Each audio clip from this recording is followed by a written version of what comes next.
Good evening, everyone. It's a hard time, and everyone's feeling it in different ways. And I know a lot of folks are reluctant to tune into a political convention right now, or to politics in general. Believe me, I get that. But I am here tonight because I love this country with all my heart. And it pains me to see so many people hurting. I've met so many of you. I've heard your stories. And through you, I have seen this country's promise. And thanks to so many who came before me, thanks to their toil and sweat and blood, I've been able to live that promise myself. That's the story of America. All those folks who sacrificed and overcame so much in their own times because they wanted something more, something better for their kids. There's a lot of beauty in that story. There's a lot of pain in it, too. A lot of struggle and injustice and work left to do. And who we choose as our president in this election will determine whether or not we honor that struggle and chip away at that injustice and keep alive the very possibility of finishing that work. I am one of a handful of people living today who have seen firsthand the immense weight and awesome power of the presidency. And let me once again tell you this: the job is hard.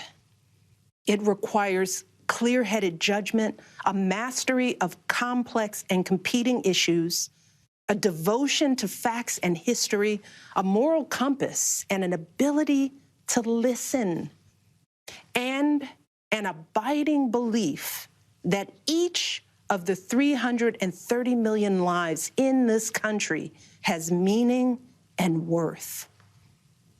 A president's words have the power to move markets. They can start wars or broker peace. They can summon our better angels or awaken our worst instincts. You simply cannot fake your way through this job. As I've said before, being president doesn't change who you are. It reveals who you are. Well, a presidential election can reveal who we are, too. And 4 years ago, too many people chose to believe that their votes didn't matter. Maybe they were fed up. Maybe they thought the outcome wouldn't be close. Maybe the barriers felt too steep, whatever the reason.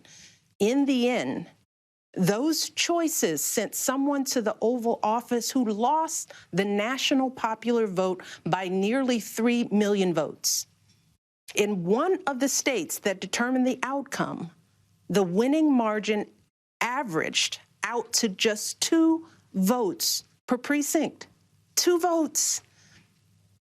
And we've all been living with the consequences. When my husband left office with Joe Biden at his side, we had a record-breaking stretch of job creation. We'd secured the right to health care for 20 million people.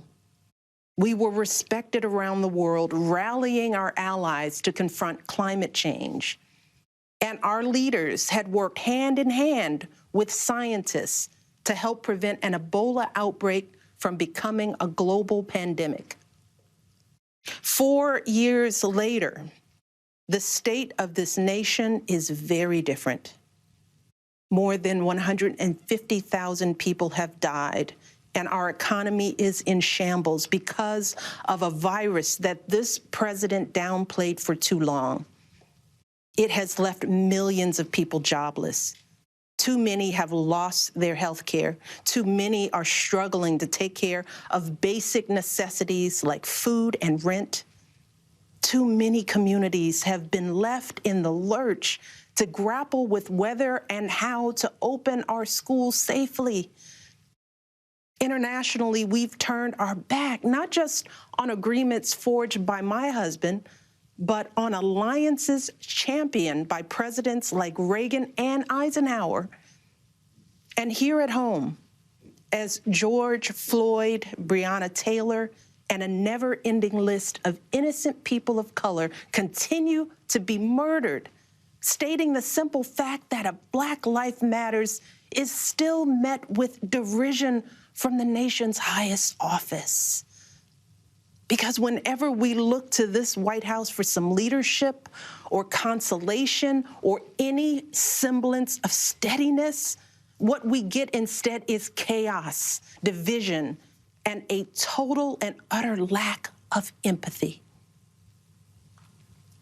Empathy, that's something I've been thinking a lot about lately. The ability to walk in someone else's shoes. The recognition that someone else's experience has value too. Most of us practice this without a second thought. If we see someone suffering or struggling, we don't stand in judgment, we reach out. Because there, but for the grace of God, go I. It is not a hard concept to grasp. It's what we teach our children. Unlike so many of you, Barack and I have tried our best to instill in our girls a strong moral foundation to carry forward the values that our parents and grandparents poured into us. But right now, kids in this country are seeing what happens when we stop requiring empathy of one another. They're looking around wondering if we've been lying to them this whole time about who we are and what we truly value. They see people shouting in grocery stores, unwilling to wear a mask to keep us all safe. They see people calling the police on folks minding their own business just because of the color of their skin. They see an entitlement that says only certain people belong here.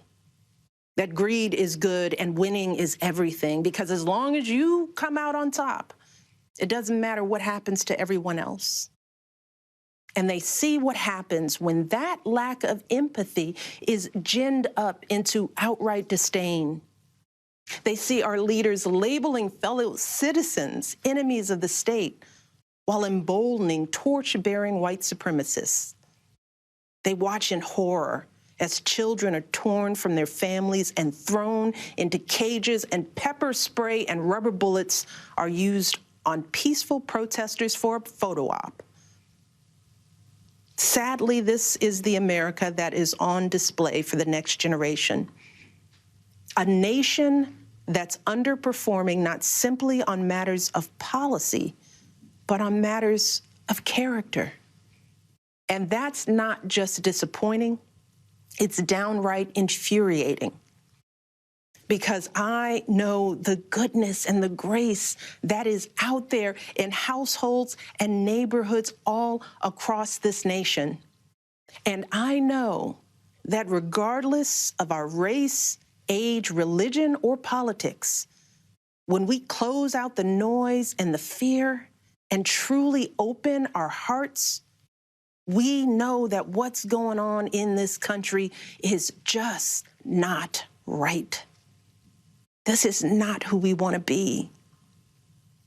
So what do we do now? What's our strategy? Over the past 4 years, a lot of people have asked me, when others are going so low, does going high still really work? My answer, going high is the only thing that works. Because when we go low, when we use those same tactics of degrading and dehumanizing others, we just become part of the ugly noise that's drowning out everything else. We degrade ourselves. We degrade the very causes for which we fight. But let's be clear. Going high does not mean putting on a smile and saying nice things when confronted by viciousness and cruelty. Going high means taking the harder path. It means scraping and clawing our way to that mountaintop. Going high means standing fierce against hatred while remembering that we are one nation under God. And if we want to survive, we've got to find a way to live together and work together across our differences. And going high means unlocking the shackles of lies and mistrust with the only thing that can truly set us free, the cold, hard truth. So let me be as honest and clear as I possibly can. Donald Trump is the wrong president for our country. He has had more than enough time to prove that he can do the job, but he is clearly in over his head. He cannot meet this moment. He simply cannot be who we need him to be for us. It is what it is. Now, I understand that my message won't be heard by some people. We live in a nation that is deeply divided, and I am a Black woman speaking at the Democratic Convention. But enough of you know me by now. You know that I tell you exactly what I'm feeling. You know I hate politics, but you also know that I care about this nation. You know how much I care about all of our children. So if you take one thing from my words tonight, it is this. If you think things cannot possibly get worse, trust me, they can and they will if we don't make a change in this election. If we have any hope of ending this chaos, we have got to vote for Joe Biden like our lives depend on it. I know Joe. He is a profoundly decent man, guided by faith. He was a terrific vice president. He knows what it takes to rescue an economy, beat back a pandemic, and lead our country. And he listens. He will tell the truth and trust science. He will make smart plans and manage a good team. And he will govern as someone who's lived a life that the rest of us can recognize. When he was a kid, Joe's father lost his job. When he was a young senator, Joe lost his wife and his baby daughter. And when he was vice president, he lost his beloved son. So Joe knows the anguish of sitting at a table with an empty chair, which is why he gives his time so freely to grieving parents. Joe knows what it's like to struggle, which is why he gives his personal phone number to kids overcoming a stutter of their own. His life is a testament to getting back up. And he is going to channel that same grit and passion to pick us all up, to help us heal and guide us forward. Now, Joe is not perfect, and he'd be the first to tell you that. But there is no perfect candidate, no perfect president.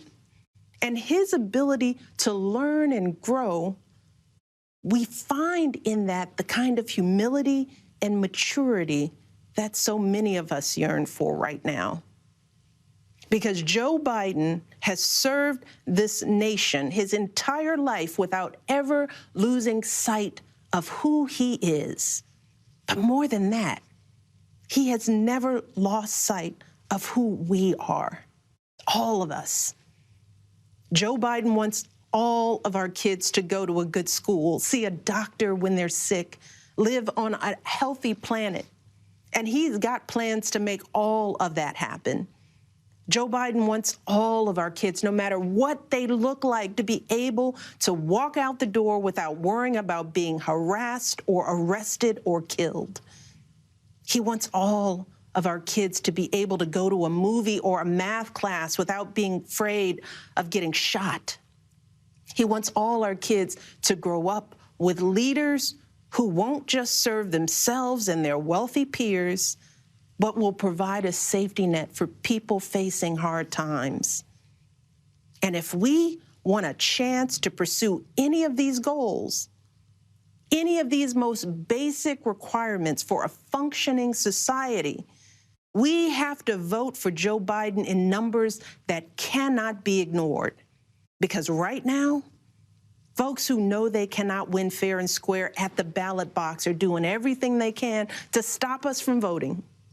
They're closing down polling places in minority neighborhoods. They're purging voter rolls. They're sending people out to intimidate voters, and they're lying about the security of our ballots. These tactics are not new, but this is not the time to withhold our votes in protest or play games with candidates who have no chance of winning. We have got to vote like we did in 2008 and 2012. We've got to show up with the same level of passion and hope for Joe Biden. We've got to vote early, in person if we can. We've got to request our mail-in ballots right now, tonight, and send them back immediately, and follow up to make sure they're received, and then make sure our friends and families do the same. We have got to grab our comfortable shoes, put on our masks, pack a brown bag dinner, and maybe breakfast too, because we've got to be willing to stand in line all night if we have to. Look, we have already sacrificed so much this year. So many of you are already going that extra mile. Even when you're exhausted, you're mustering up unimaginable courage to put on those scrubs and give our loved ones a fighting chance. Even when you're anxious, you're delivering those packages, stocking those shelves, and doing all that essential work so that all of us can keep moving forward. Even when it all feels so overwhelming, working parents are somehow piecing it all together without childcare. Teachers are getting creative so that our kids can still learn and grow. Our young people are desperately fighting to pursue their dreams. And when the horrors of systemic racism shook our country and our consciences, millions of Americans of every age, every background rose up to march for each other, crying out for justice and progress. This is who we still are. Compassionate, resilient, decent people whose fortunes are bound up with one another. And it is well past time for our leaders to once again reflect our truth. So it is up to us to add our voices and our votes to the chorus of history, echoing heroes like John Lewis, who said, "When you see something that is not right, you must say something. You must do something." That is the truest form of empathy. Not just feeling, but doing. Not just for ourselves or our kids, but for everyone. For all our kids. And if we want to keep the possibility of progress alive in our time, if we want to be able to look our children in the eye after this election, we have got to reassert our place in American history. And we have got to do everything we can to elect my friend Joe Biden as the next president of the United States. Thank you all. God bless. Hi, everyone. George Stephanopoulos here. Thanks for checking out the ABC News YouTube channel. If you'd like to get more videos, show highlights, and watch live event coverage, click on the right over here to subscribe to our channel. And don't forget to download the ABC News app for breaking news alerts. Thanks for watching.